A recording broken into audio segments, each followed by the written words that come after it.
Welcome back to my animal education series. Today I'm here with Cody at the Cincinnati Zoo. Hello. How's it going?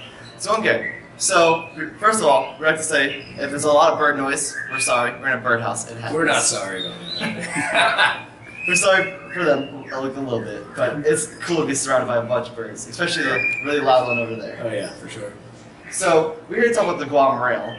So, where can you find the Guam rail? Guam rail's found on the island of Guam and also Rota, island just off Guam as well.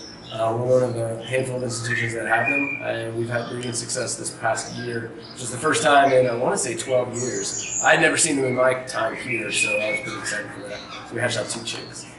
Was it difficult to get the rails in a position where they are comfortable to breed? Well, it's always a challenge breeding birds, getting them into an area where they do feel comfortable, getting them to an area where they feel safe, and like when you have people coming into a zoo and like looking at birds, it is kind of a challenge, but you want to make sure that they feel secluded enough. This pair we just brought in the year before, so this was their first time in the exhibit, and they set up immediately, found a great spot, kind of just out of guest view, and did all the work for us, so it made our job really easy.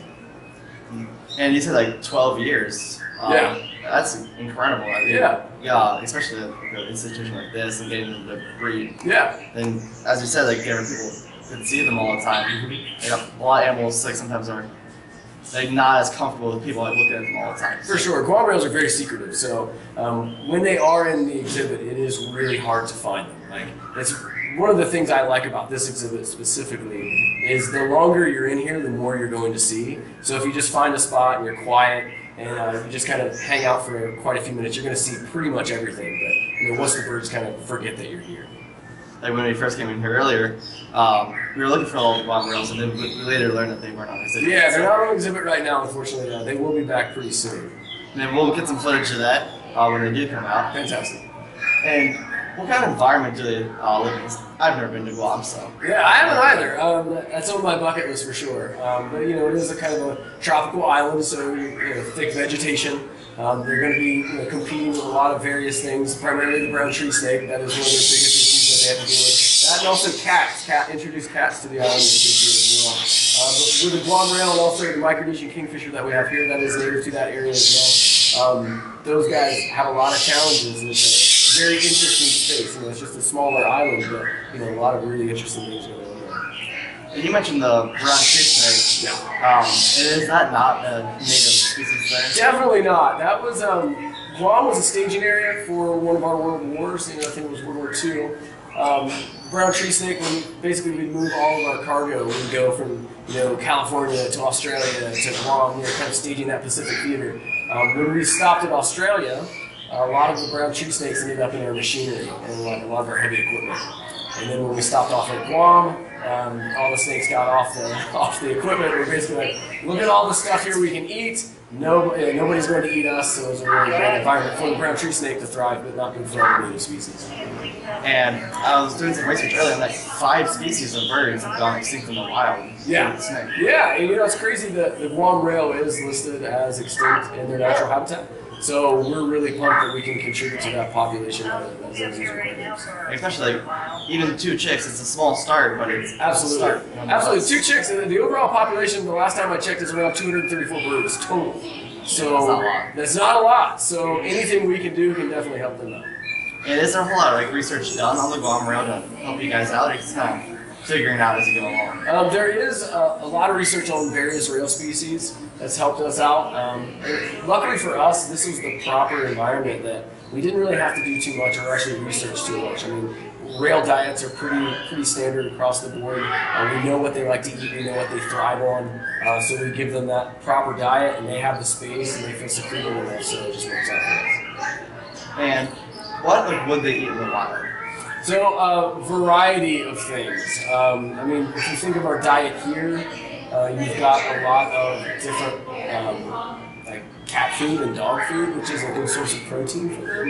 You also have pinkies, like some small baby mice. They're going to eat lizards. They're going to eat just a wide variety of things. So they're kind of all over the place, which is pretty cool.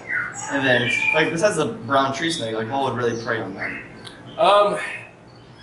Apart from the brown tree snake, cats are the other really big issue. So really only introduced species. Introduced species, absolutely. And it's kind of crazy that everybody had like no other predator, and then World War II comes along, these two invasive species come in and wipe out 5 species. Yeah, it's insane. It's pretty bizarre. It's a sad story, but luckily we're kind of trying to reverse that trend. You know, we've sent keepers in the past to the islands of Guam and Aruba to help with reintroductions, and we're always working very closely with all the other institutions that have them to make sure that we can help that population. So you mentioned that you are also breeding kingfishers from Guam as well. Absolutely. And how's that going? It's going really well. We were actually breeding those guys so well that the SSP, the Species Survival Plan, and the studbook manager actually asked us to kind of hold back a little bit. So we were doing really, really well. So it's kind of like, hey, we don't have enough places to hold them. So it's turned into like, all right, we're just going to hold for a little bit, and then once we can start moving birds around, then we'll get back to breeding. But we've been very successful breeding Micronesian kingfishers. It's been pretty cool to see, like raising them, watching the parents raise them. We intervene very minimally, so when we can, it's pretty cool. But at the same time, like watching them do the entire job for us is really awesome.